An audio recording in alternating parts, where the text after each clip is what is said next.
nk'abayobozi b'isi basi niyo Eritrea mpamvu rero abanyeritrea n'abandi niyo mpamvu tuza kubona abakinnyi baza gukora cyane kugira ngo baze kwishakamo iki inyuma bisura hindukira reba hari groupe ije isohotse muri peloton.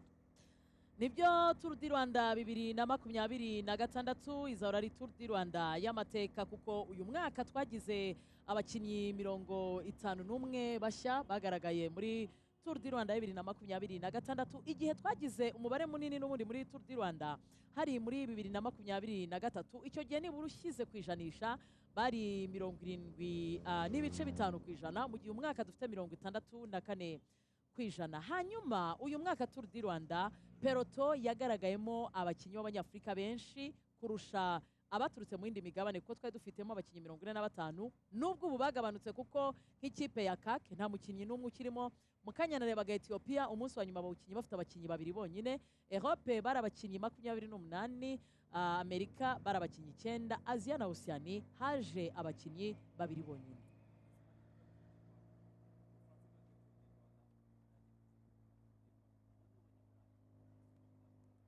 Brazil umukinnyi yambaye umwambaro yatwaye stage. Ubu dufite ibihugu 24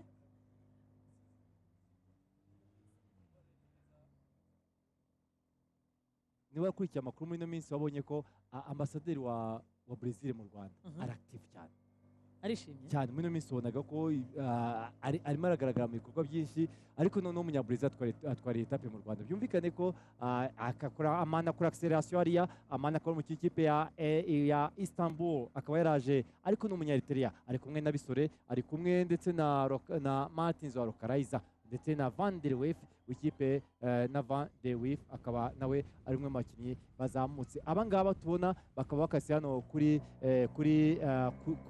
Kigali Convention Center ariko bagiye kumanuka bajya gushaka ribu nibamanuka hariya baraza kumanuka ku muvuduko uhagije maze kamera ya polisi y'u Rwanda iri hariya ishinzwe umuvuduko kureba kutariza umuvuduko wa 60 ize kubafotora. N'abasore bari gukorana neza kubera ko umwe ari guha mugenzi we iki babikora kugira ngo barebe ko bakihuta.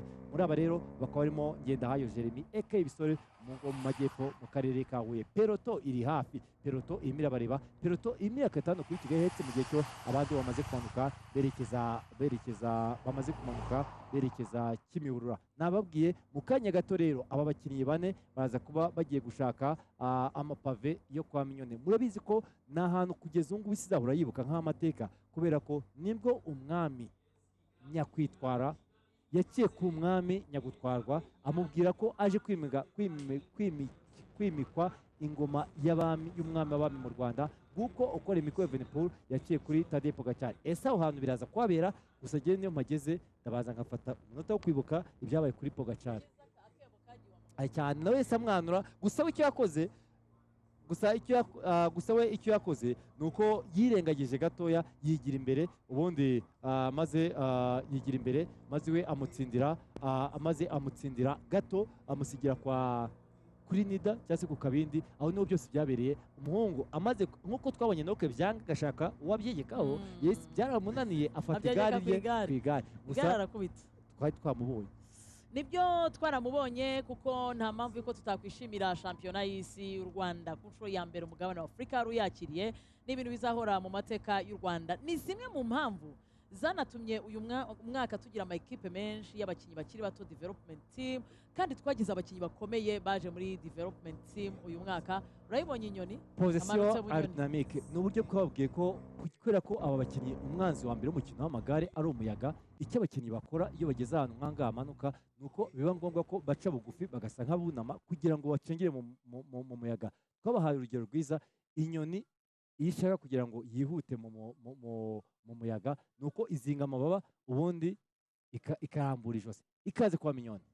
Ikaze rero aho akaba ari mu mapave ya mbere dufite uyu munsi kuko ari mapave bari kunyuramo yari kwa Mutwe ejo bayaciyemo. Aha rero barimo barazamuka bayafite kangahe? Bayafite gatatu eshatu kuko iyi ni iya mbere ariko nibaza gusohoka za Nyabugogo baracamo inshuro ebyiri. Aha peloton rero peloton irabazanye ihitanye amapave ano mapave ya Kimihurura kilometero 1.200 igice kibanza nicyo kizamuka kirashinze ariko igice gisoza nicyo kiregutse. Ubona ko rero biseba ngombwa Rokaraiza baramusize uyu musore wo muri Rokaraiza ubundi Amani uzamuye breakaway kuri speed yo hejuru cyane. Ubundi ahandi iyo atari iriya rigore abakinnyi bagiye gushaka icyitwa trottoir ni kano gace ubona kari akantu k'agasima gahari. Hari ukuntu n'ubundi kajyamo akavumbi nibura niba amapave, kubera ko iyo uri kunyonga amapave igare rigenda ricaho. Biswara arasigaye, ndabona Martins arasigaye, ndetse na Van der Werf arasigaye. Umbabwira ko rero ukomeje ni Amani. Nababwiye ko atake zagenda zisimburanwa kubera ko abakinnyi bifuza kuba bava mu Rwanda nibura hari icyo bakoze. Abanyafurika bakeneye etape, ubu none n'umugabane wishyize hamwe. Kigali icyo twababwira uyu munsi ni uko nta sprint zirimo, ni nayo mpamvu nibura ejo Enoke ubwo yego bagiye gusoza Enoke agomba kuzamuka agashimangira akagumana umwanya wa mbere, uretse ko nta nicyo biza guhindura kuko barakoze cyane kuduhereza uko bahagaze. Kugeza ubu Enoke afite amanota 111, Katz umukurikiye afite amanota 100, harimo itandukano ry'amanota 11 yose. Ni ukuvuga ngo uyu munsi nibura mu manota niyo atayabona kuri iyi sprint bagiye gusorezaho, kuko n'imwe rukumbi ntacyo byahindura kuri Enoke. Wabuze byose afata ibisigaye. Dufite imisozi ibiri yose baraza kuyisanga kuri tapi rouge. Amani yavukiye Amani Awete, mubona uri kuminuka amapave yahariya Kimihurura. Ni kilometero 1,200 yo kuzamuka, ni kilometero 1,200 Awete asoje. Uyu musore w'imyaka 22 yavuze ku itariki ya 24 z'ukwezi kwa gatatu 2023, avukiye hariya neza Asmara mu mujyi hafi y'urusengero niho yavukiye. Akaba mu cyo yakoze muri shampiyona ya Afurika yabaga muri Kenya mu mwaka ushize, yatwawe na mukuru we cyangwa se muziye wa kazi Merawi Kudus. Uyu musore niwe wamutwaye amugirana ku murongo ubundi atsinda. Uyu musore yatwaye shampiyona ya Eritrea muri 2023, yabaye wa kabiri kuri stage ya Tour du Rwanda umwaka ushize. Akaba rero yarabaye wa 9 ku rutonde rusange rwa Tour du Rwanda umwaka ushize. Ngo mbabwire ko Amani Awete azamutse kugira ngo peloti ijye kumuhiga, ariko kandi uyu muhungu icyo afite igitambika cyangwa kongera ibihe yegera KCC, kuko nkuko mubizi mu bantu bakoresha no muhanda iyo ugeze kuri no kamera y'umuvuduko iri hano hafi ya Minadef, hari akantu k'akafomonti cyangwa se akantu gashinze. Uyu muhungu biraza kumusaba gukora acceleration kugira ngo yihe ibihe biza kumutambikisha, kuko igice kibuze kuba gikurikiyeho ni igice gitambika. Muri icyo gice gitambika rero niho peloto ize gukora cyane kugira ngo ibe yamugarura. Amani ari wenyine imbere, ari nako turi kubona inyuma ya peloto abasore bo muri Picnist kurwana no kugira ngo abarebe ko basubizaho peloto. Amani arasoje rero amapave, akaba agiye gufata ikitambika. Niba mwibuka neza ahangaha ageze nibwo ishusho rya mbere byatweretseho ko Remiko Evenepoel yaciye ahangaha amaze gukata, nibwo Remiko yavuye ku igare ahagarara, kuko n'undi yarazi ko byarangiye. Gusa Remiko yarakomeje ajya gushaka umwanya wa kabiri. Amani ahindukira bwa nyuma amaze gufata umuhanda n'ubundi uza hano kuri Kigali Convention Center, ari nako rero peloto ituje, peloto iratuje. Enoke ari imbere ndetse arimo ararinda, abona ko na Homzarayi bazamutse, ndetse na Eritrea yose yazamutse. Ko namunye neza munye ko na bwana Merawi Kudus de Shako Fasmara yamaze kuzamuka afata position nziza. Ese baba bashaka guproteja kuko baho bigeze ibya bidavuga ngo iki si wanyu kuryikurundarunda. Abanyaeritrea byanze bikunze bakorera ko mugenzi wabo ajya gushaka etape, nubwo badakina mu ikipe imwe, ariko byose amanota ajya ku ikipe, amanota ajya ku mukinnyi, amanota ajya ku gihugu. Amani Awete rero akaba arangaha, ariko yahisemo gutegereza abakinnyi babiri barimo kuza. Mu bakinnyi rero ategereje akaba arimo uyu musore ikipe ya Localizer, akaba ari Martins ni Van der Werf w'ikipe ya akaba rero azanye n'umusore wo mu ikipe ya Picnic, ikipe yakiyemo Rome Barde mbere yuko asezera umukino wo gusiganwa mu magare. Ngo rero Amani atehisemo gutegereza abakinnyi babiri bazana, kubera ko ingendo yo mwiravuna. Igisigaye rero ni uko abahungu baza kumufasha. murabona ko uko shampiyona y'isi yagiye twayibonye, n'ubundi ka gace twabonaga umuntu, umusatsi, umutwe, amaso, gahoro gahoro n'ubwo turaza kuba tubona umuntu aturutse araje gutwara etape, tubona umuntu aturutse aje gushimangira umwenda w'umuhondo. Iminota 20 n'amasegonda 13 niyo akoreshejwe muri circuit ya mbere. Iyi niyo twita local circuit ya shampiyona y'isi. Abo rero abasiganwa bagiye kuzenguruka no ikaze Nyabugogo, ikaze mu mujyi, ikaze Kimisagara, ikaze tapi Nyamirambo muriteguye, igare riraje, urukundo ruraje. Abanya-Ethiopia, abanya-Eritrea bahisemo gufunga isiganwa. Ngabo rero harimo Enoke arimo arabwira mugenzi we Yafeti Mukweta, ndetse ku rundi ruhande mubona Medani, abo ni abanya-Eritrea bose, ikipe y'abakinnyi bane bose bakaba bazamukiye hamwe. Ubona ko naho Muzerai niwe wenyine usigayemo. Nguwo Kelechi wambaye umwenda w'umuhondo, umwami wa Tour du Rwanda ino mwaka. Peloton rero ikaba ikiyangaha iri gusigwa amasegonda 45. Abakinnyi babiri bakaba bafashe umwanzuro wo kugenda. Ese noneho turaza kubona breakaway nibura cy'amanota. Umuhungu wo muri picnic nawe wabaye ururimi, gusubizamo biracyari ikibazo kuri we. Mu gihe cyo rero turi kureba Aman, ndetse akaba acanyeho Aman rero akaba acanyeho na Martins, bakaba kugeza ubu ngubu rero aribo batewe. Mu gihe cyo Van der Werfet we yari asigaye mu kanya, akaba abaye ururimi kugeza ubu ngubu. Amasegonda 20 rero niyo kugeza ubu peloton yacu iri kuregwa na breakaway. Nibyo rero, iyi ni Tour du Rwanda 2026 twatangiye ku cyumweru, tugeze ku cyumweru. Ntera irenga ibirometero 900 nibyo abasiganwa basiganywe. Ku uyu munsi dufite kilometero 83 bagiye gusiganwa zonyine. Mayo jaune yambawe n'ikipe ya NSN ku nshuro ya mbere. Mayo jaune igiye kwerekeza mu gihugu cya Israeli, aho iyi ekipe ibarizwa. Baje bitwa Israel Premier Tech biranga, bahindura izina biranga, ariko bari bategereje ko bitwa Never Say Never kugira ngo ibi byose babigereho. Harimo iminota 2 hagati ya Mayo jaune na Johannes umukurikiye. Biragoye cyane ko uyu munsi iminota 2 yaza kuvamo, kuko ikipe ya NSN twarayibonye mu misozi, twarayibonye ahatambika, twarayibonye ahamanuka. Biragoye cyane ko ku munsi wa nyuma twabona Kelechi bakuyemo iminota 2 n'amasegonda 8 asiga Adam Yates ikaba yavamo. Sprint ya mbere rero ikaba yegukanywe na Martins, mu gihe akurikiwe na Aman. Ku mwanya wa gatatu akaba hari Van der Werf. Bivuze ko bishimangiye ko rwose umwambaro w'umukinnyi ufite amanota menshi muri sprint ugomba gutahanwa na Enoch yegukanye Tour du Rwanda 2023 mu gutwara Tour du Rwanda 2023. Twe dutegereje ko 2026 baza bakayitwara, ariko ntibyigeze bikunda. Reka dutumike tugaruke mu kanya gato.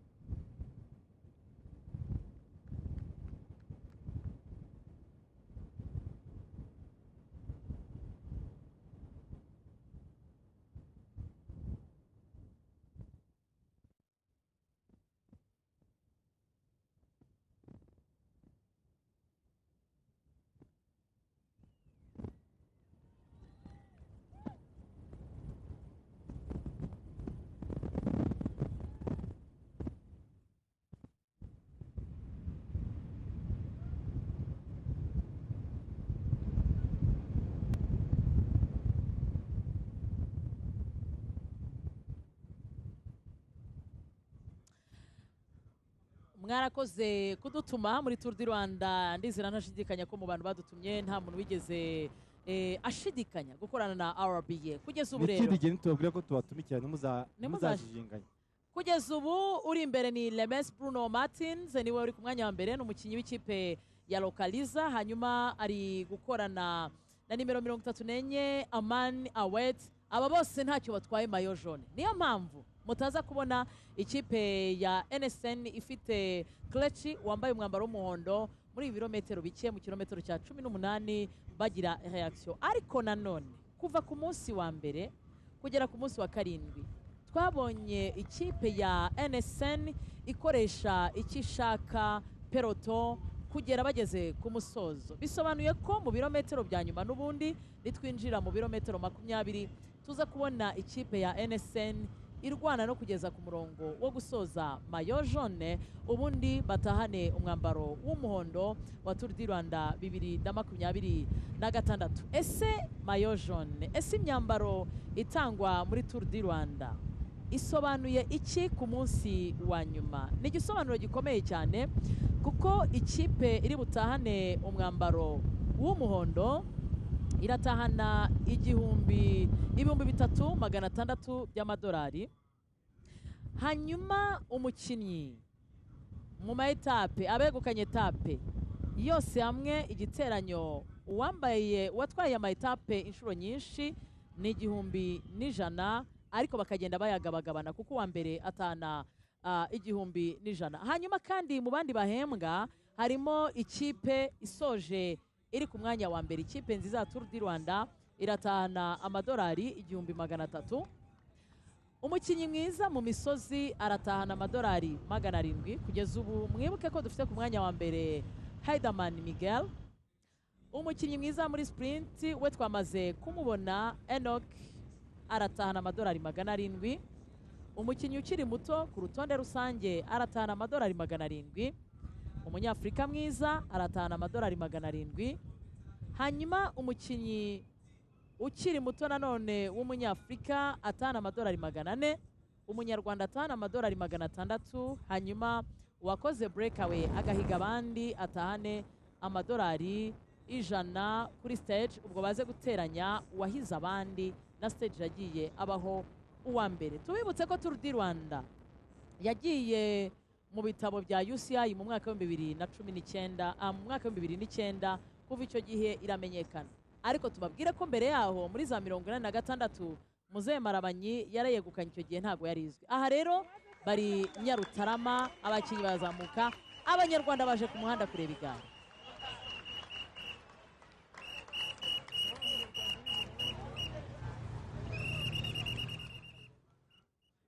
Imana n'urukundo ni mawi ngo n'ubundi Martins wakomeje kugenda. Martins yagiye agira attempt inshuro nyinshi. Martin wagiye agerageza rwose gushaka uburyo yagenda. uyu ni umukinnyi w'ikipe ya Localiza yitabiriye Tour du Rwanda ku nshuro ya mbere, ariko Martin ntabwo byigeze bimukundira ko Martins i Rwamagana yabaye wa 64, i Huye yabaye wa 65, i Rusizi yabaye wa 31, i Rubavu yabaye wa 37, bukeye nanone i Rubavu wa 39, i Musanze yabaye wa 49.